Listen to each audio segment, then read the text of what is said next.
to come to the Languedoc, come to the Rennes-le-Château, Rennes-le-Ban area in May, the first week of May of this year, and just encouraging all researchers and buffs and seekers to sort of show up at the same time. I've always said one of the amazing things about traveling there is that you never know who you're going to run into.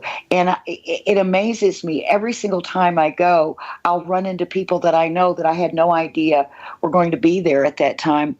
So it's always fun to just let the synchronicities happen. But I thought, well, what if at some point we all sort of made a concerted effort to try and be there?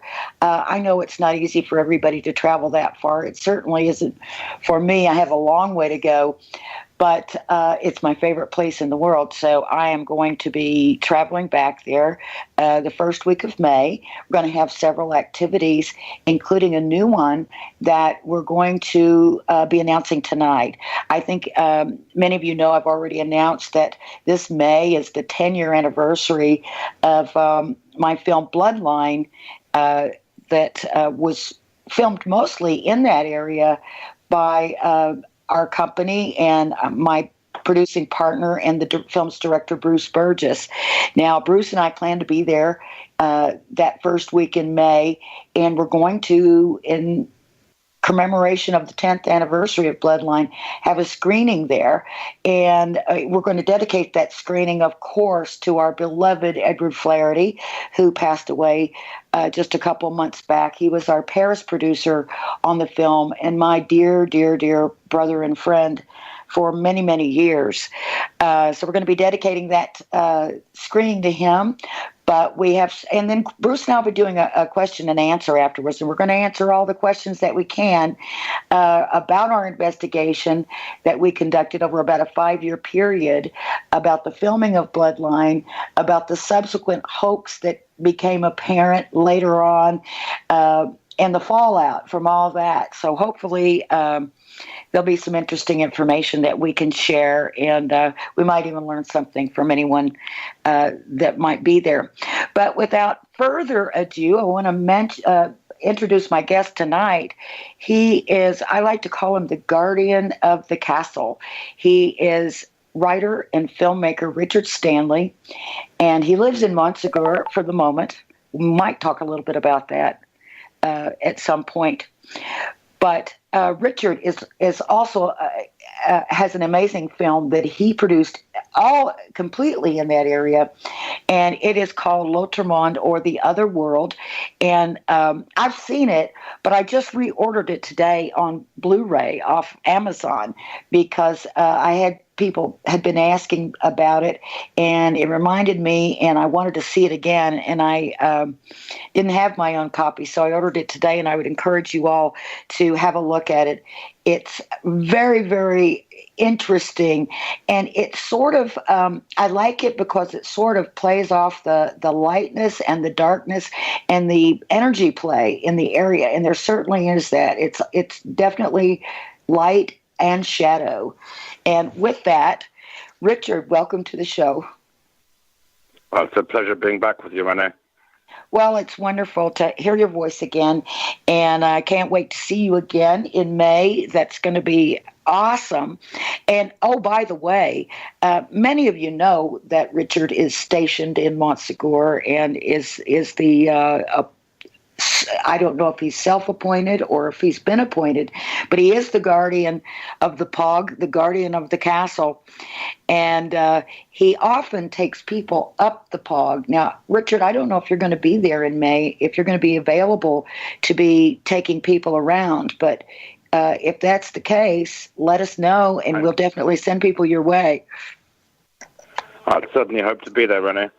I mean, always weather dependent, but it looks like it's going to be a hot year. Yes, it does. It does. I hope it's not too hot by that time. It's the first week of May, so maybe it won't be too bad. I've been over in June, and it's been pretty warm, but still tolerable. Now, For those who may not know the story of Montsegur, or what Montsegur is sort of most known for, is a siege that happened in the year 1244.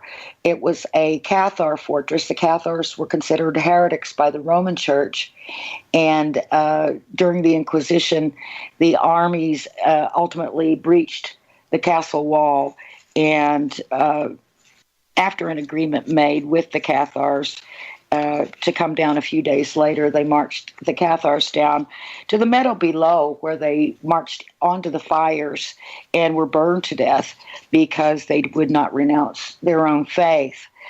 And this place, over the centuries, has become a pilgrimage place for people to go, and it's a place of great veneration.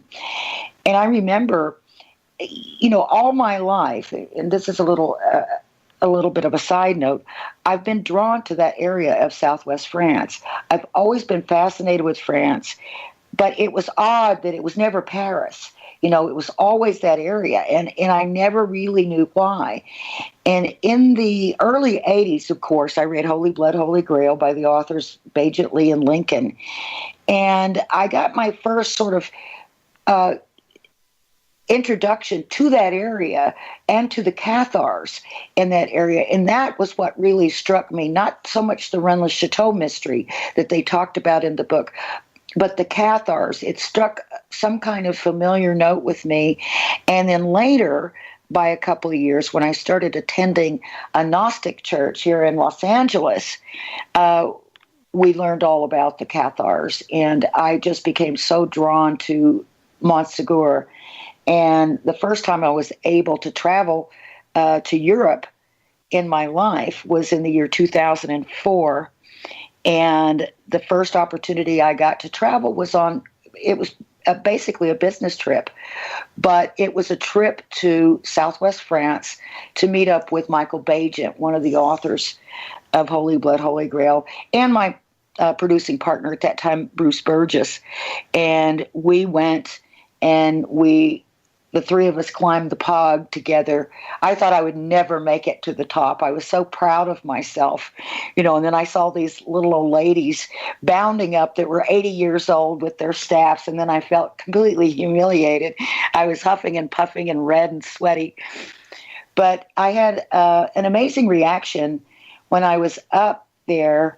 We went through the castle, Richard, and out the other side, and we were sitting down, and we'd taken some bread and cheese and some water with us, and we were sitting down and having some cheese and bread, and I just started to cry. I couldn't stop myself, and it was sobbing and crying, and Michael and Bruce kept saying, "What's wrong?" And I was going, "I don't know," because it was a very strange thing. I didn't feel sad or bad. It's just my body was having this reaction. I didn't feel the emotion behind it at the time.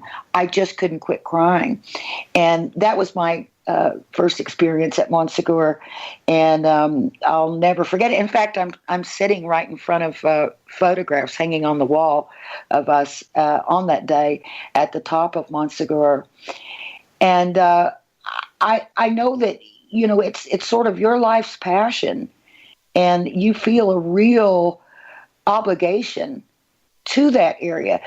Can you tell me how it was that you first were introduced to Montsegur? How did you first find yourself there? Well, my experience was very similar to your own, René, in that I also came to the south initially because of Holy Blood and the Holy Grail and the Rennes-le-Chateau mystery. And this introduced me to the idea of the Cathars. Throughout, there were odd images showing up, photographs and books that I hadn't read, often showing warrior women holding swords, or, of course, Otto Rahn and the Nazis searching for the Holy Grail. And right at the beginning, I remember thinking, what has this got to do with Rennes-le-Chateau or Berenger Saunier, and how did this Red Sonja character with the sword come into the story? And just where did the Nazis fit into it? And that drew me to Montsegur. And I don't think I didn't so much fall down on my knees and start crying the first time, because I was, on my very first trip out, I was caught in an electrical storm up there, a massive lightning storm back in 1990. So I was kind of more on my hands and knees, I guess, crawling in terror, reduced to a state of, abject, medieval fear. And that kind of slapped me around hard enough to start respecting the pog. The pog's what we call it, because it's an Occitan word for something that's bigger than a hill but smaller than a mountain. That's right. That's right. And what is the height of the pog? I know it's about, isn't it like 3/4 of a mile, or do you know how? Yeah, it's not too terrible. It's about 1,000 meters, I think. Well, that seemed like forever to me when I was climbing it, I'll tell you. But it was a very rewarding climb. And as I said, I was huffing and puffing, getting maybe 3/4 of the way up, feeling quite smug, and proud of myself, because I didn't think I could do it. And I was quite a bit heavier then than I am now. And so I was sort of, like dragging myself up. And then, these ladies were coming down, and they had to be in their late 70s, early 80s, with their sticks, their walking sticks. And they were, yelling at me, bon garage, allez-vous. And I was like, oh my goodness. And they're just hopping around and with just full of energy, and they had already made the climb. So I was like, oh boy, I was put in my place that day. But yeah, that reaction that I had was odd to me. I think if I'd had the emotion along with it, then I would have thought, oh, I'm having a memory or something like that. But it was just my body absolutely acting on its own. That's a remarkably common reaction too. Really? But it's never happened. I'm sure you've heard stories from other folk who have also reported crying uncontrollably. Yes. Or feeling a need, falling to their knees and weeping when they get to the top of the mountain or to the tower room. That does seem to be one of the boxes that's ticked fairly regularly. That's really wild. Now, you've spent so much time up there, probably more than anybody I know. And I know, you've gone up at night, you've filmed up there at night, and you've had some strange occurrences at night when you've been up there more than once. So can you talk a little bit about some of the activity up there that you've experienced? Well, it's one of the privileges of living here, of course. I'm really very selfish. And by living in Montsegur, I get to go up there anytime I like and always have access to the place, which, and it's, certainly very, very busy. I think maybe busier at night sometimes just because there's no human activity on the mountain. So when there's too many people around, it's as if the place becomes quantum locked. It only really exists in like one channel of consciousness. But when no one's around, it gets to do anything it likes. Plus at night all the animals come out. You've got a lot of bats. In summer you get glowworms, which give off a kind of eerie green photoluminescence. And we've also got a very healthy owl population. And there's in particular a big white owl that's been living up in the castle, and who I've seen a few times over the last few summers, that although I know it's an animal, every time I see it, it feels to me like the real embodiment of magic. And it's such an extraordinary creature that just when nature is going for it like that, it's kind of edges over into the world of the supernatural. Absolutely. And you've had some supernatural experiences up there. Truth be told. Do you feel like sharing some of that? Well, it's a tricky thing, but that's, of course, the reason I moved here. In that up to Montsegur coming into my life, I managed to remain a semi-skeptic and stay on the fence like most people do in this world. And some of the things I've seen up there and some of the events that have happened here finally pushed me over into having to accept the reality of the powers of the supernatural, or at least of some force which is far greater and more complex than myself. Now, you often refer to the White Lady.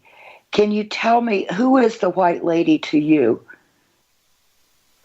Well, here in the mountains, there's a history of White Lady apparitions, La Dame Blanche de René.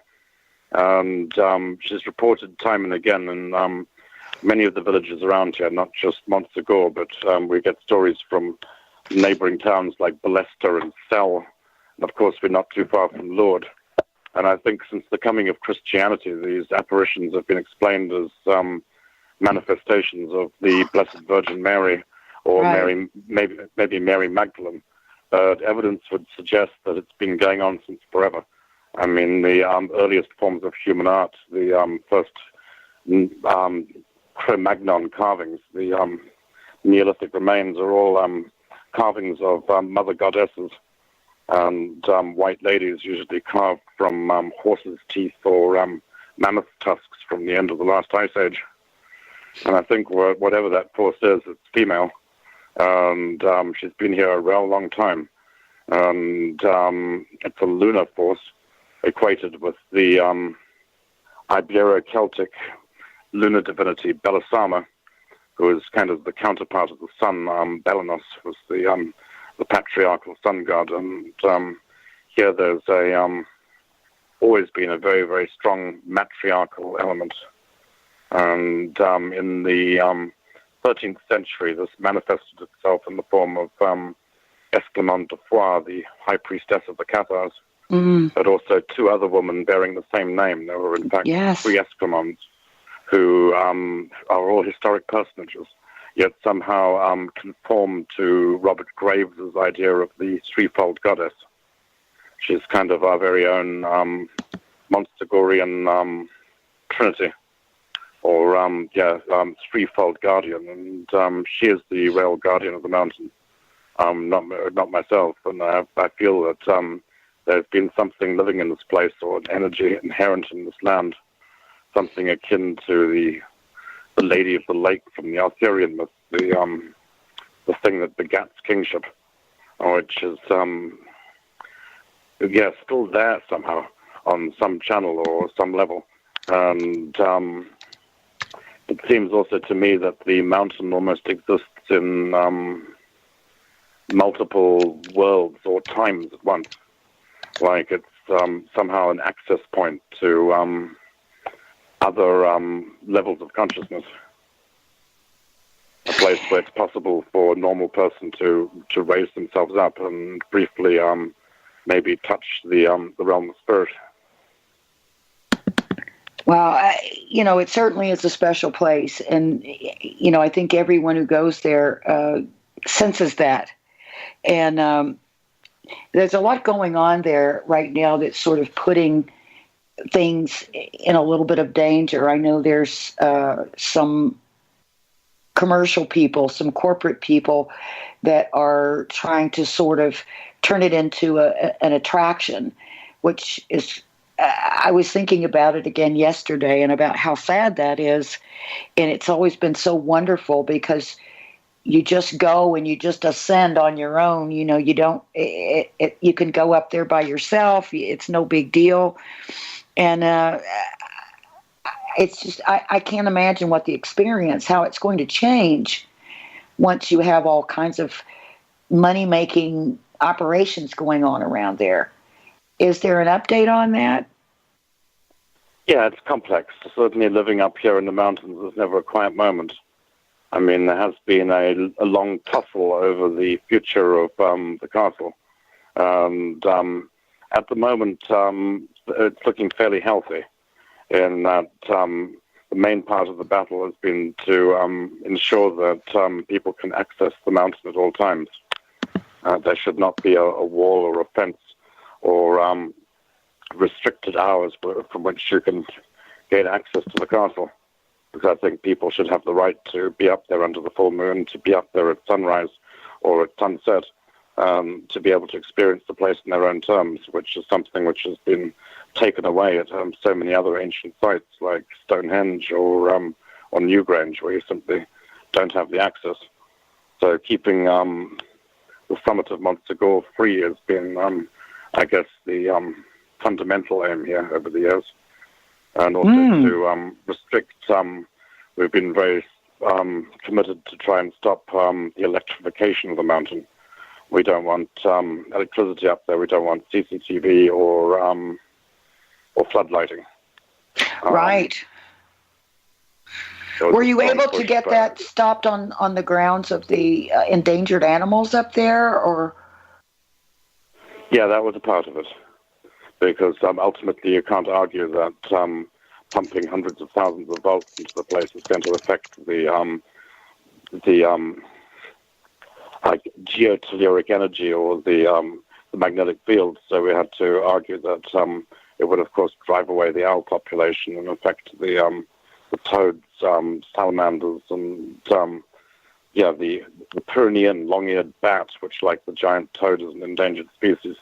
So we were able to, mount an ecological argument against floodlighting as well as a spiritual one.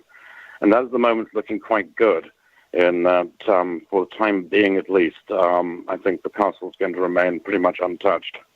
And simultaneously, that was a big battle about 2 years ago, but I think now it's settled down to a point where whatever happens, the mountain itself and the castle will stay the same.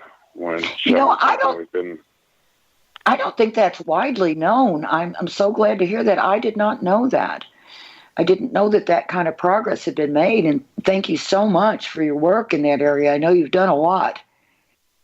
We've now got a different problem with one problem having kind of not so much gone out the door, but at least the situation's been stabilized. I'm not too concerned at the moment about Project Montsegur and the plans to theme park it, but we have had issues with a mining consortium which has started to claim territory in the area, and it's a little bit more obscure, but in fact behind Montsegur is a much higher mountain, which is a massive, known collectively as the Throne of the Gods. And three big mountains, the Mountain de la Frau meets Sularac meets the Pic de Saint Barthélemy, which is mythologically known as the Mountain of the Transfiguration. It's the mountain that Esclamond, the high priestess, is meant to have climbed when she was transfigured, because the story is that Esclamond de Foix never died, but passed alive into the kingdom of heaven like Elijah or Christ. Wow. The place where she was transfigured into the dove, the symbol of the Cathar faith, is this mountain behind Montsegur, what Otto Rahn refers to as the Tabor. And there's a mining consortium called the Imrus Group, who are an international consortium of links to Rio Tinto, who have found a newly detected mineral element called Imrus talc in the Tabor. This is a form of talcum powder ironically used in beauty products and skin creams for skin rejuvenation. And they've been eating their way through the mountain from the other side of the valley, from the side of the Ariège. But unfortunately, in the last 12 months, have managed to claim land which was formerly designated as regional parkland, and have moved around onto the Montsegur Valley side of the mountain, and have started to eat their way towards the headwaters of the river, which is causing me a degree of concern. Wow. Also partially because the whole area was originally going to be shortlisted as a UNESCO World Heritage Site.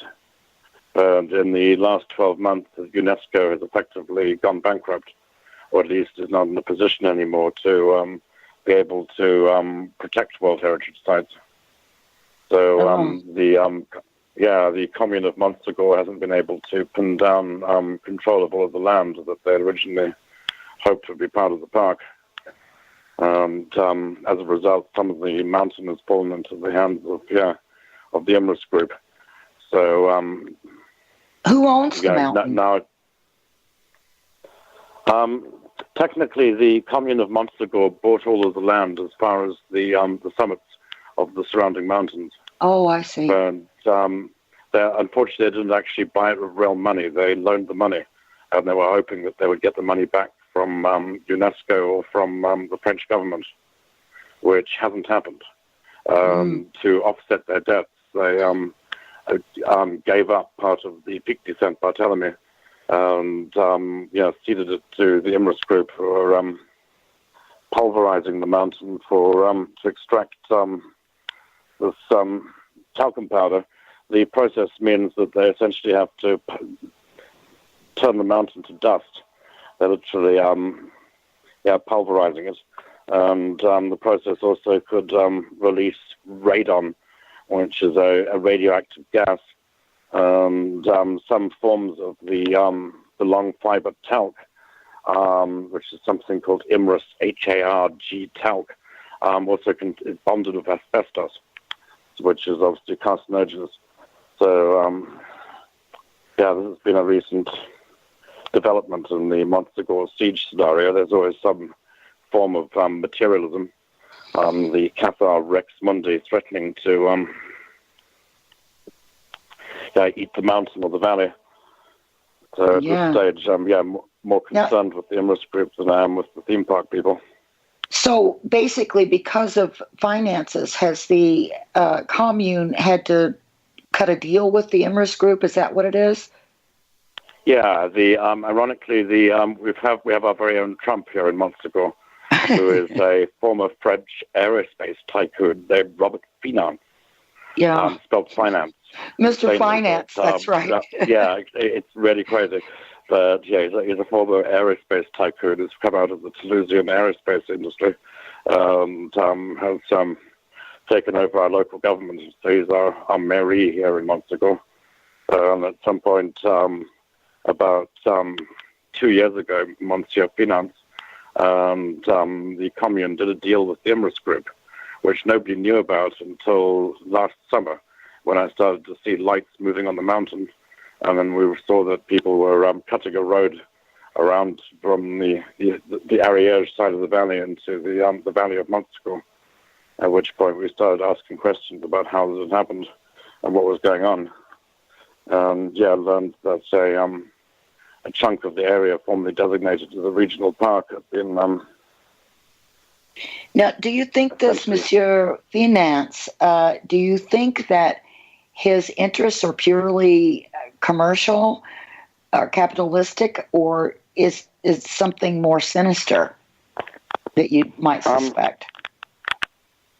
Well, it depends whether you believe in the Cathar notion of Rex Mundi, of the god of the material world. There's the sense that the mountain, the Pog, is constantly being besieged by the forces of materialism. And in the past, and patriarchy, in the past that appeared in the form of the Crusaders and the Inquisition, and then the Nazis. We had panzer tanks here in 1944. And now materialism just seems to have taken on a different aspect. With the Imrus group, it's a perfect storm of greed and vanity. It's also a beauty product. And that seems to me to be how the devil, or Uncle Rex, as I refer to Rex Mundi, likes to work. And I don't know if people even know that they're human agents of that force. It could be that folk completely unwittingly go about doing what they're doing, but the total effect of it is it will potentially reduce a big chunk of the tabor to dust. Wow. And possibly radioactive dust at that. That's terrible. I wasn't fully aware of that problem. I knew there was the mining situation, but I didn't realize how extensive it was and how dangerous it was to the landscape there. That's not good. Yeah, it's not good at all. It's part of the reason why it's so obscure is because nobody ever goes there. It's much higher than Montsegur. It's like 3,000 meters up. So it's beyond the distance that not regular tourists or most ramblers are prepared to actually go. Sure. So, it's been a little off the radar as a result. It really has. It really has. I mean, I remember the peak that you're talking about, but I had no idea about the Esclarmonde story of her ascending from that peak. That's pretty amazing. Now, you often refer to this area as the zone. Tell me, what are the parameters of the zone? Well, it feels to me that there's an area of about 150 square kilometers, which you can roughly say are enclosed by Montsegur on this side, and Rennes-le-Château and Bucharest at the other end of the pentagram. Yep. And you can really tell when you drive into it. It's difficult to fully mark the map, but you can always tell when you've left the straight and narrow of the railway behind, and you've sort of slipped sideways into whatever it is. I think it happens to you a little bit after you come out of Cuisa and you start to come up to the Rennes Plateau. I've tried to explain that feeling to people who've not been there, and it seems like not only do you slip into the zone, but within the zone, it seems like you slip in and out of certain areas that feel different. And sometimes they feel different one day than the next. There seems to be a lot of energy play going on around there. I know the telluric energy is very, very strong there. In fact, the old mayor, Jean-Francois Willier, told us when we weren't even filming Bloodline yet. We were researching. And he told us, he said, the real secret to Rennes-le-Château was not buried treasure. It's the telluric energy. And at the time, I kind of brushed it aside. Yeah. And I kind of brushed it aside, especially coming from him. I didn't pay that much attention. And then, but later, I began to really start thinking, maybe he was really onto something there. Yeah, I just love Eddie's sentence that starts with the real secret of Rennes-le-Château. Yeah. Is X. Fill in the blank. Yeah, so many extraordinary statements have come to me that way. That's right. That's right.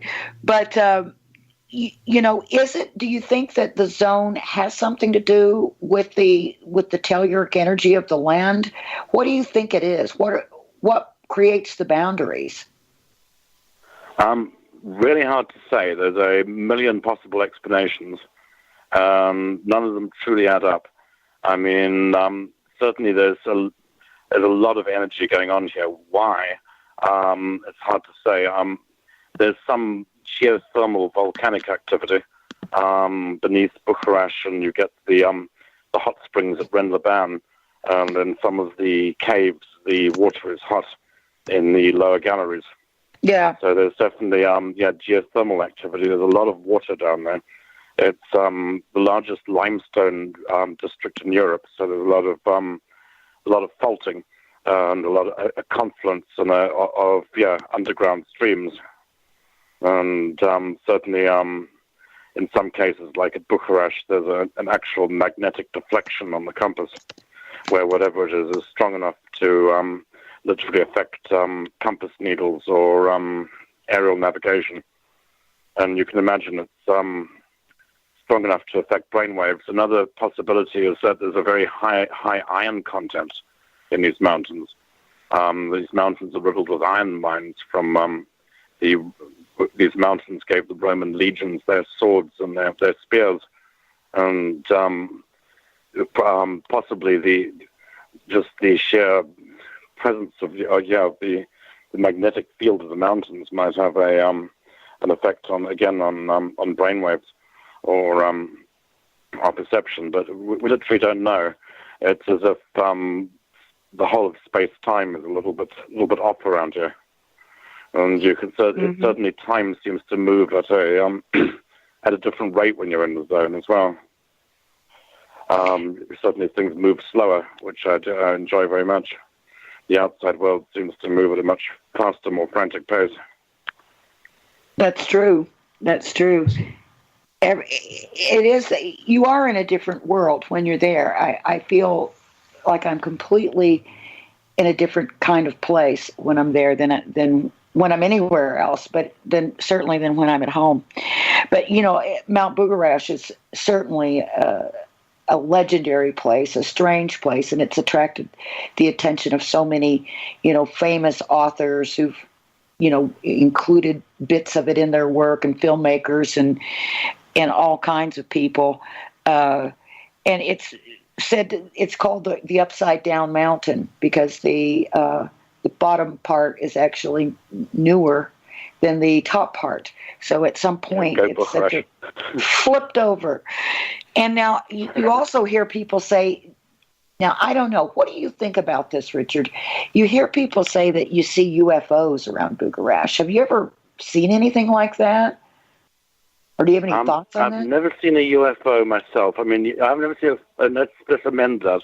I've never seen an alien craft, or I've seen plenty of unidentified flying objects and weird space junk and falling things in the sky over the years, but I'm not convinced I've seen any controlled craft. But I will allow that the symptoms of UFO contactees and the symptoms of white lady contactees and the symptoms of little person contactees, people who run into fairies, elves, or gnomes, which is also something fairly commonly reported around here, tend to be very similar.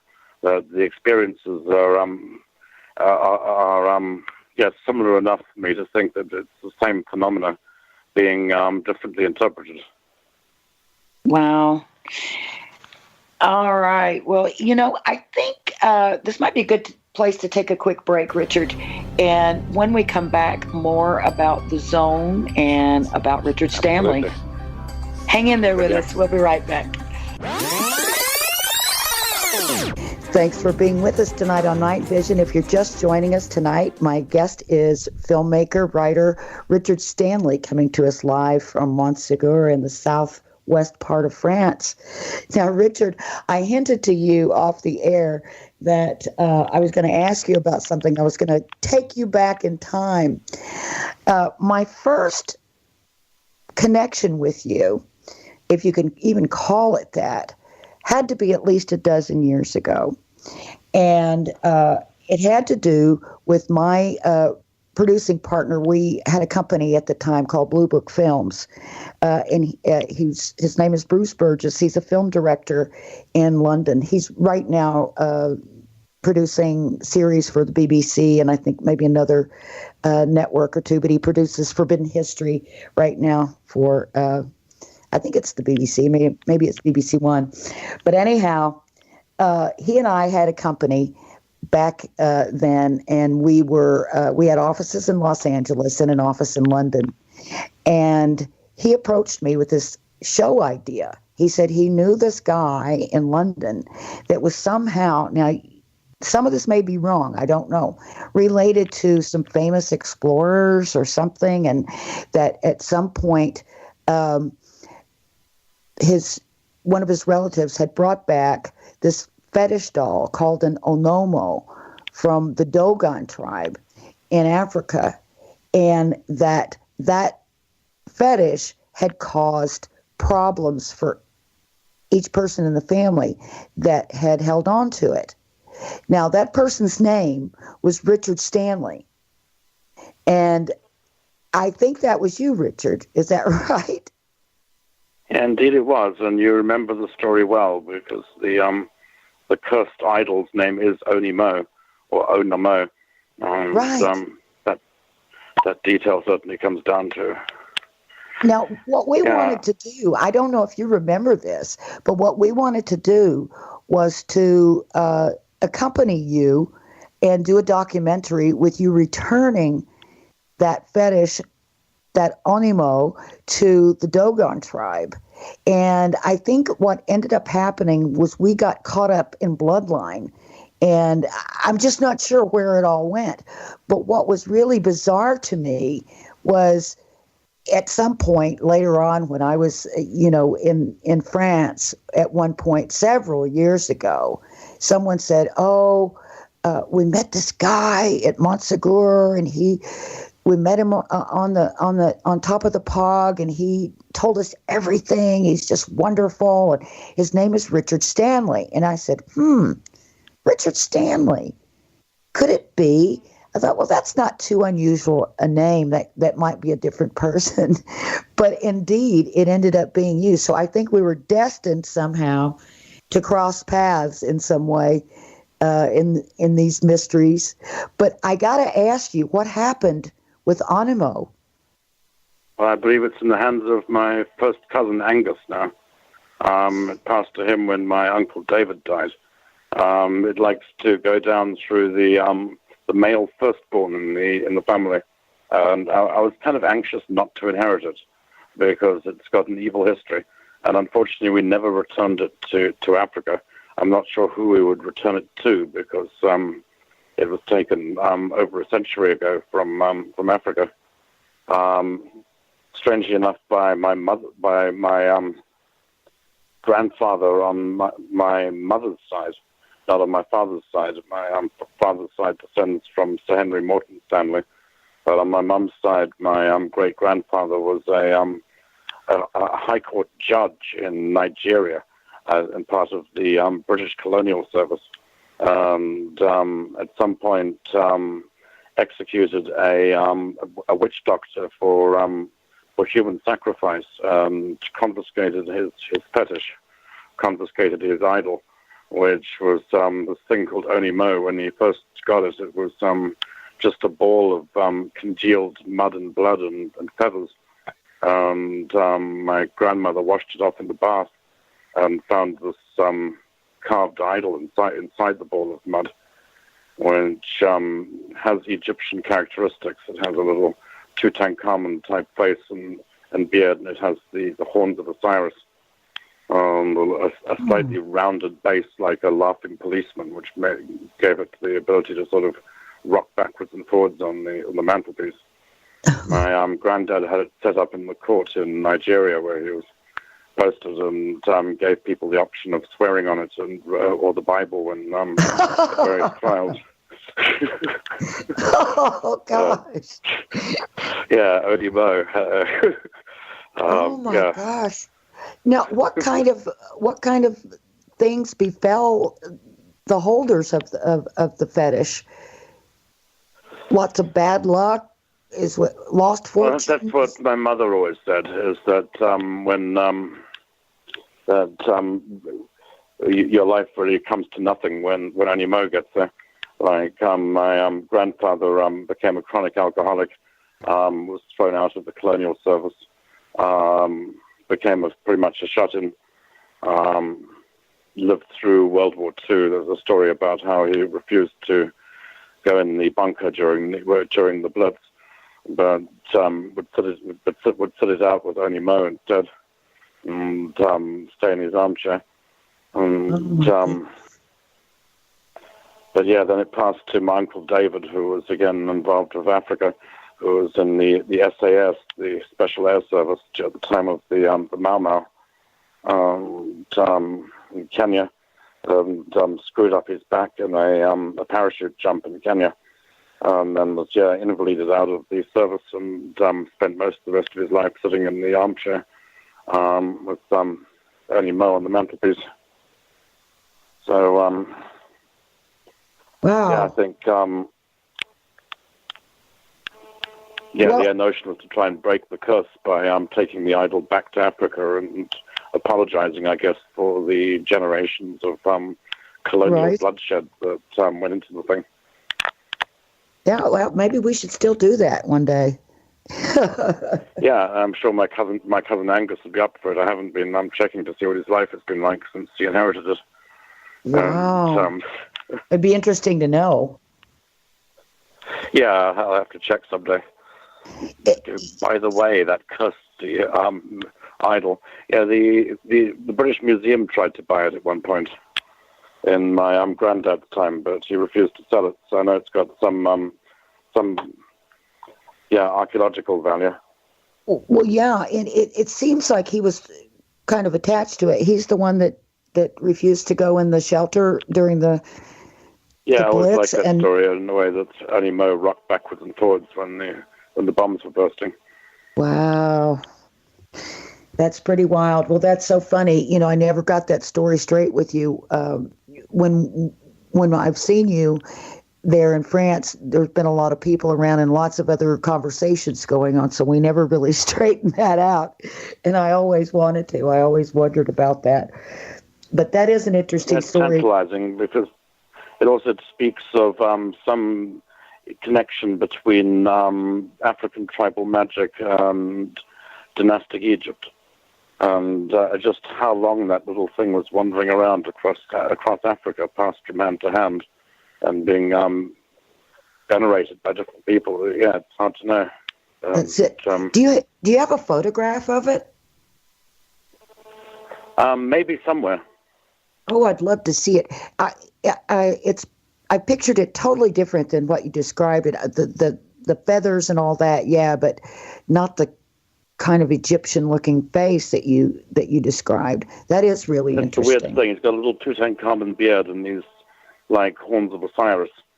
Very severe little face. Wow, that is very strange. Well, that's interesting. That's another zone altogether. Yeah, indeed. And indeed. With the Dogon culture as well, it takes you off in a totally different direction. The Nomo were the ancestral race that came from the stars in Dogon culture. And O was their leader. That's right. And yeah, they had some pretty interesting astrological information that, a long time before they probably should have had it. The Dogons, they knew a lot about star systems and things like that before there was ever equipment to reveal that to us. So it's pretty interesting. But yeah, I think we could find the tribe, the particular village, and find the head of the tribe and maybe return it with apologies, like you said. And, if Angus wants to get rid of it, if he's having hard times and he feels like it's time to give it up. But it sounds like your grandfather was rather attached to it. Yeah, in some way he was quite familiar with it. But he was also batshit crazy by the latter years of his life.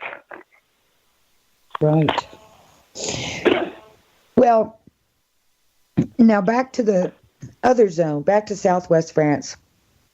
Indeed. We talked about the zone, and have you done any research in the Paralos area? I've heard some very strange stories out of Paralos and things happening to people. And where does that fall? That's outside the zone, isn't it? Yeah, I mean, trying to plot the exact outlines of the zone is tricky. I mean, it's a bit of a movable feast.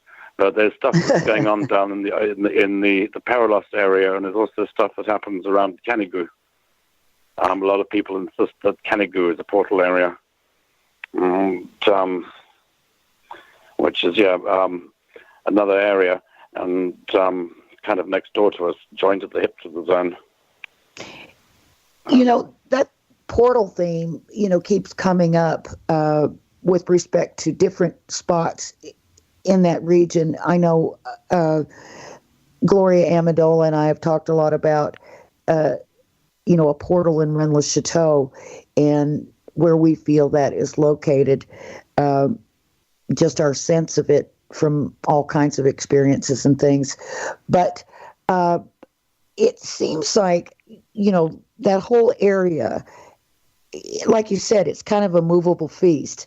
It's kind of a fluid thing.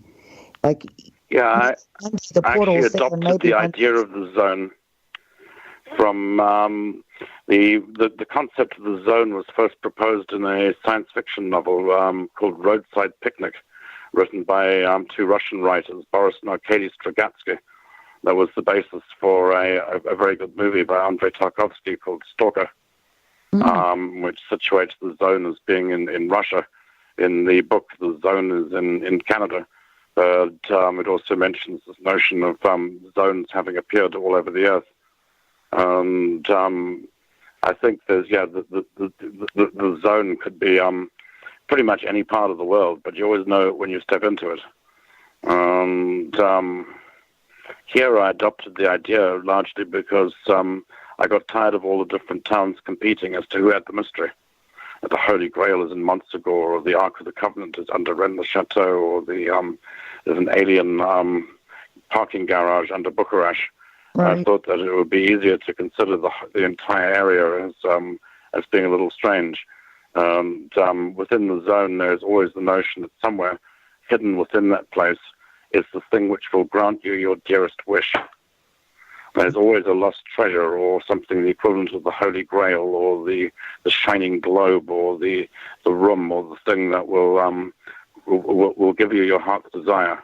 No one's quite sure what it is. Some it's a book, or some lost treasure, but every town or place seems to have a lost book, or a lost cup, or some symbol of perfect attainment, which is somehow lost in the middle of the labyrinth, which most of the seekers out here are somehow looking for. Now, people talk about, a certain geometry to the area and a geometry in the landscape, and the idea that it seems purposeful by intelligent design, even to the extent of maybe being terraformed. Do you have any ideas on that? What is it about that place that makes it so special? Was it deliberately set up, do you think? Well, that's one possibility. Certainly that notion that the area was terraformed by aliens or gods or Lovecraftian ultra-dimensional beings at some point in ancient times, I think was first introduced by David Woods in his book Genesis back in the mid-'80s, when Woods was a British surveyor, surveyed the zone and established the basic pentagram. There is a vast natural pentagram, which is, again, reasonably easy to draw. Woods then went a bit crazy and continued to find more and more landforms and shapes in the area's geometry. And initially felt that he had found something like the genitalia of the gods. He found first the vagina of Nut, and then the typhonic phallus, and then zoomed out and discovered that the entire area from above, that the mountains all looked like a vast donkey, which he termed the evil ass. Then manages to tease this out into a creation myth where he imagined that the entire area had been terraformed by gods to show how mankind had been created through the genetic manipulation of animals, which I think was an idea introduced in the mid-'80s. Since then, various other folk have continued to build on the pentagram and extrapolate more and more elaborate terrestrial zodiacs and really geometric labyrinths. But these are just more attempts to try to contain or describe the forces at work, in this case through geometry. Other people try and find it through numerology or through etymology, through the decoding the place names and breaking down incessantly different parts of language to try and figure out what's really going on. But I think these are all sort of obsessive compulsive attempts to try to rationalize or understand what's happening. I'm not sure any of them are actually valid explanations, but they all need to be duly considered. I mean, all we really know is that everywhere around here it's a little strange, a little off. But the different towns seem to exist in different genres. Like, it's different styles of weirdness. Like, Montsegur, it's like we're trapped in Lord of the Rings or Game of Thrones or something.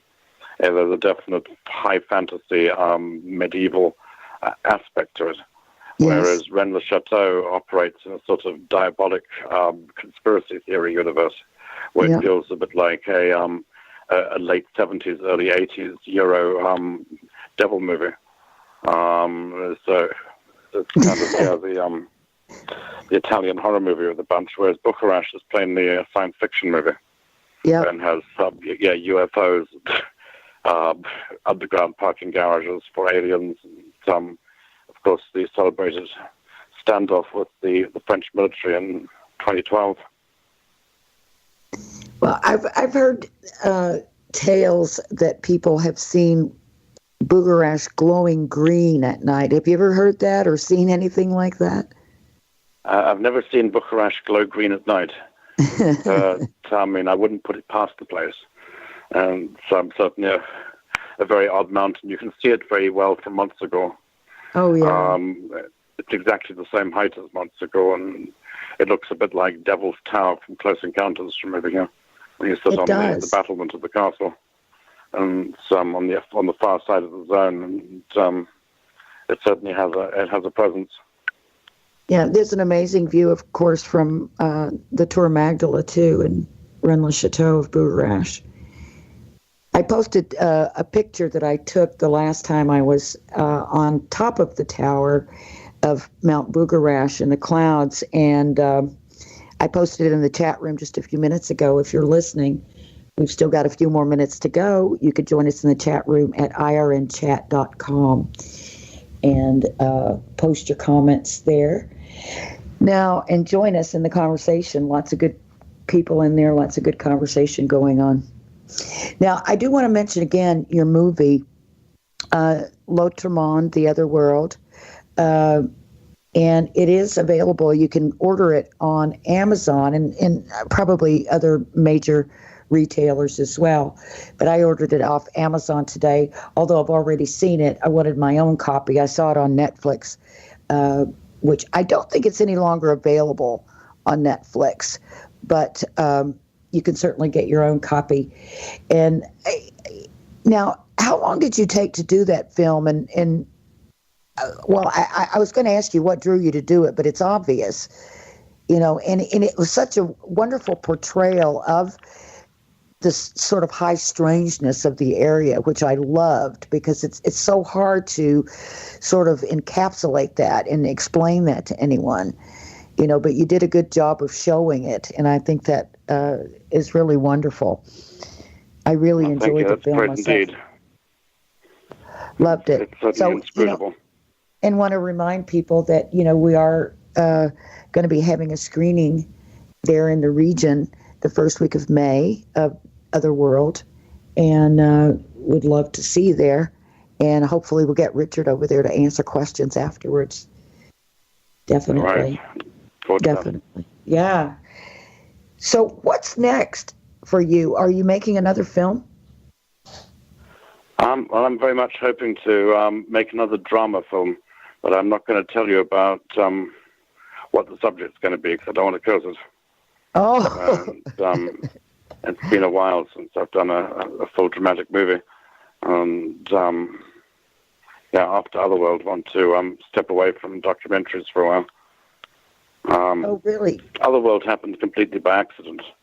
That was simply because a bunch of professional film equipment, a very talented cameraman fell into my lap. In fact, he'd just broken up with his French girlfriend and needed a place to stay. And we happened to have high-quality cameras in our hands. And, bored Kareem, my cameraman, started taking shots of the things that were going on, progressed to interviewing the neighbors and the people who were around. And it started to become a ball of string without actually anyone planning on it. So it's very much a portrait of day-to-day life here in the zone. Absolutely. Well, your house is it's definitely in the zone. And, if I could say, you're the only person I know that, the moment you step inside, there's a portrait of Vlad the Impaler right by the front door as you go in. And all the wonderful, wonderful books. I had a wonderful time skimming through. and visiting there.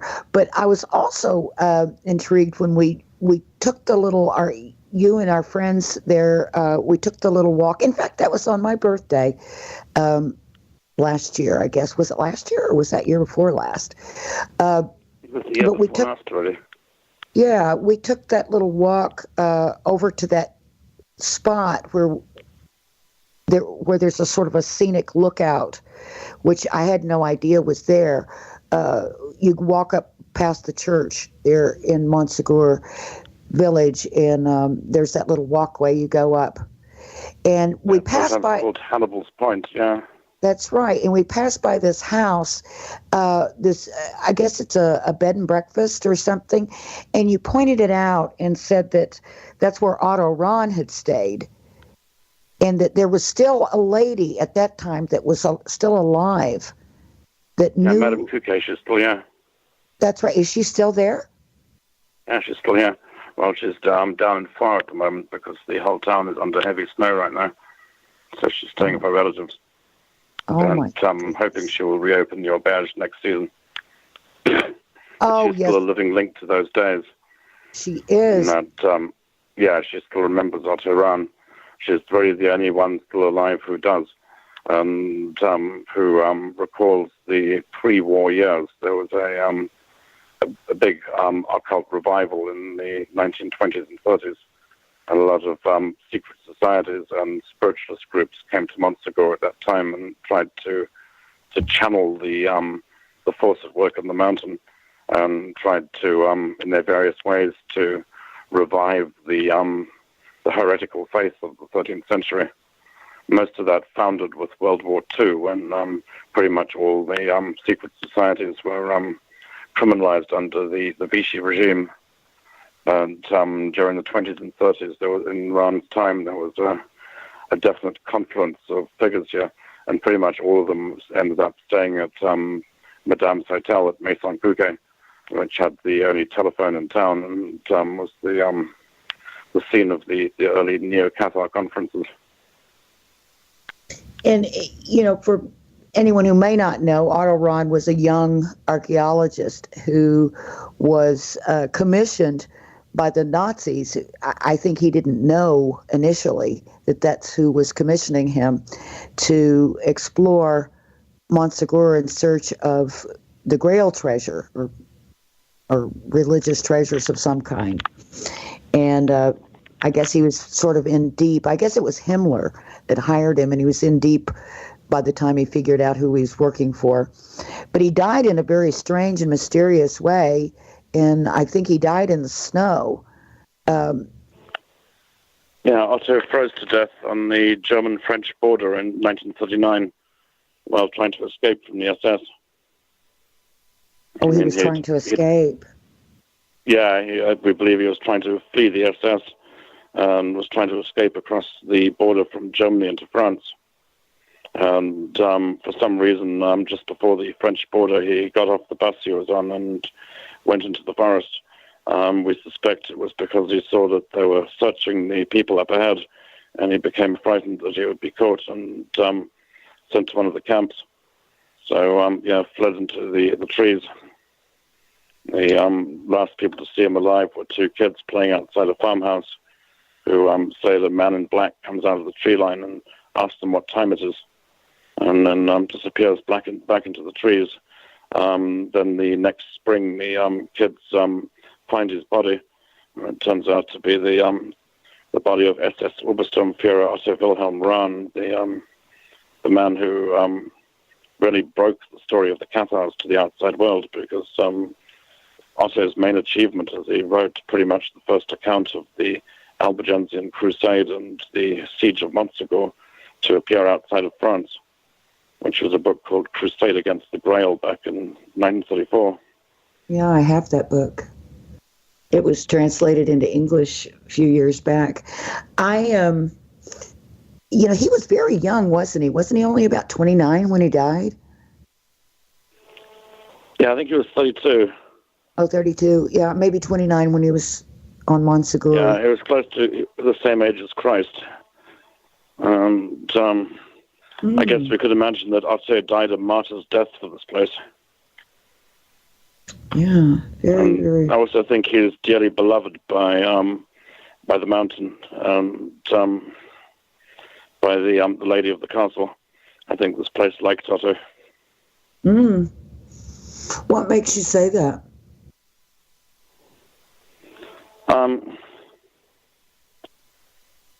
Well, I only got involved in this because I was following Otto. Otto really opened my eyes to this mystery, in that by going to the places that he writes about in Crusade Against the Grail and Court of Lucifer, it acts like a roadmap to an almost vanished Europe, to another world.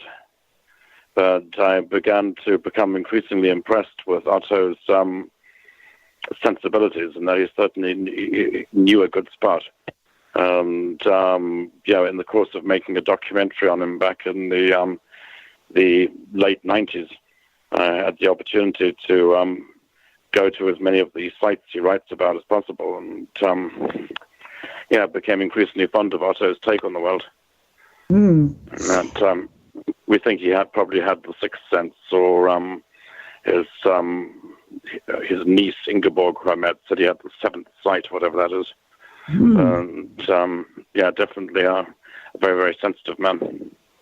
It's funny. The reason I ask is because I was always drawn to Montsegur. There have been certain figures, in this whole story, all these stories, that really I'm particularly drawn to, and he's one of them. Of course, Esclarmonde de Foix is a very big one for me. But Otto Rahn, I've always just felt a real liking for some reason. Like, I feel like he was a good person. And I often call him my favorite Nazi, where it seems like a conflict of interest, but that's the case of Otto. I can't help liking him despite the fact he's an SS officer. That's right. Well, I think he kind of got into that unwittingly, didn't he? Or is that just my hopeful thinking? Well, what really happened was after his book became a bestseller, the book came to the attention of Heinrich Himmler, and he was summoned to. He didn't know who he was being summoned to meet. He was summoned to Berlin to an important meeting, and it then turned out to be Heinrich Himmler, and they offered him the deal whereby they would underwrite his further explorations and his research, in return for which he would report directly to them and wear a black uniform. And Otto does take the devil's deal and agrees to become part of the SS and does wear a black uniform. In mitigation, this is in 1934, and it's before the Holocaust and before the existence of the policy of extermination adopted by the Nazis from Reichskristallnacht onwards. So we can't imagine that Otto had the benefit of hindsight. But as things start to go downhill in 38 and 39, Otto does record his feelings about it, and is increasingly shocked and outraged by what the SS is becoming. In his favor, he leaves a good paper trail. Otto writes, "It is no longer possible for a tolerant or decent individual to live in the country that my homeland has become. I can neither sleep nor eat. It is as if a nightmare lies upon me." So, I was fully aware of it. He also wrote complaining letters to Himmler about the conditions in the camps, and thought that if Himmler knew about the abuses in Dachau and Buchenwald, that he would do something about it, which shows his naivety. But it also shows that he wasn't just fundamentally a bad man. So, and then, of course, he eventually breaks with the SS completely, which you can't do, and essentially goes on the run. Now, you said you made a documentary on Otto Rahn? Yeah, it's a film called The Secret Glory. Oh, I think I've heard of that. Yeah, and it was available on some editions of The Other World. Unfortunately, probably not the one you ordered. I should have told you 24 hours earlier. Oh, goodness. Oh, I've got to get that one. There's a multi-pack edition that includes Secret Glory, White Darkness, and Voice of the Moon. So, 3 of the other ones I've made over the years. Oh, my gosh. The Secret Glory is very much the precursor to The Other World because it tells the Otto Rahn story. We shot it back in the 1990s. And I spent a good few years chasing Otto, which was hard work because in 1936, Otto Rahn went to the North Pole, went to Iceland and the Greenland Ocean with the Arnhem SS. So chasing Otto was tough work at the time. Why did he go there? We've never been able to figure out why they went there. We think it had something to do with the Eddas, the mythology of Iceland. But after that, it disappears into secrecy. Otto was going to write a 3rd book, which he claims was going to start on the North Icelandic Cape, and would presumably have told us more about what they were doing up there. But this 3rd book, entitled Orpheus, A Journey to Hell and Beyond, never appeared and is lost to us. The manuscript was probably destroyed back in the 1930s. And as to what it's probably in the Vatican archives. We're doing at the polls is a matter of considerable speculation. Sure, absolutely. Yeah, I would love to find that manuscript. That would be great, but it probably has been destroyed unless it's in the Vatican archives. Yeah, it's very frustrating. It's trailed at the end of Otto's 2nd book, The Court of Lucifer, where he describes himself sitting at a table in his home in the High Hesse back in Germany. And he says he has 3 manuscripts, 3 books on the table in front of him.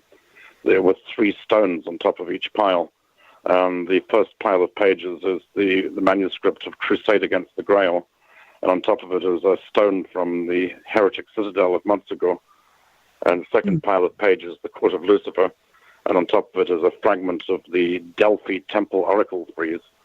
And then he says the 3rd pile is the manuscript of my next book that will constitute my next book, Orpheus, A Journey to Hell and Beyond, that starts at the North Icelandic Cape. And on top of the 3rd pile rests a lump of amber, golden yellow, I think is what he says. But we get no more than that, just a trailer at the end of Court of Lucifer, which implies that there's already a manuscript, a completed book. But the 3rd book of Rahn, unfortunately, like the 3rd book of Fulcanelli, is apparently lost. Did he say where the amber was from? No. There's no easy connection as to quite how he gets from to the 3rd stone to the lump of amber. It's a little bit like I guess what alchemists would call the verbum dismissum, the missing word, the sense that there's a key to the mystery which is lost to us, a missing 3rd book that might have unlocked the first 2 parts of Rahn's trilogy. I mean, what could be more terrible than destroying information like that? I mean, it's just, when I think of things like, the burning of the library in Alexandria and all the things that were lost in that, and people destroying books on purpose, and it just, I think it's, if you want to talk about sinful, I think that is sinful. People who burn books will burn other human beings next. And, that's right. The Nazis, of course, were famous for burning books. Yeah. Well, goodness, that's quite a story. Otto Rahn, has always been a particular interest. And now, of the things that are, we've all heard the stories. You said the Grail being at Montsegur. Do you have an idea of what the Grail is? Well, of course, there's many different definitions of Grail and many derivations thereof. I mean, but do you think it's even something tangible? Well, I don't see why not. In that, if I'm gonna, as above, so below. If Earth is the material reflection of a spiritual reality, then it makes sense to me that that a spiritual force could take material manifestation. That something which is an ideal or a spiritual force could also have some form of of earthly presence. And there've certainly been different relics over the years that would conform to this notion of the Holy Grail.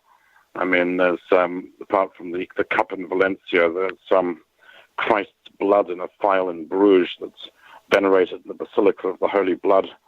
There's the serving dish, with the Vesica Pisces, the Christian fish symbol on it, described in Chrétien de Troyes Parsifal, exists in the Louvre Museum in Paris.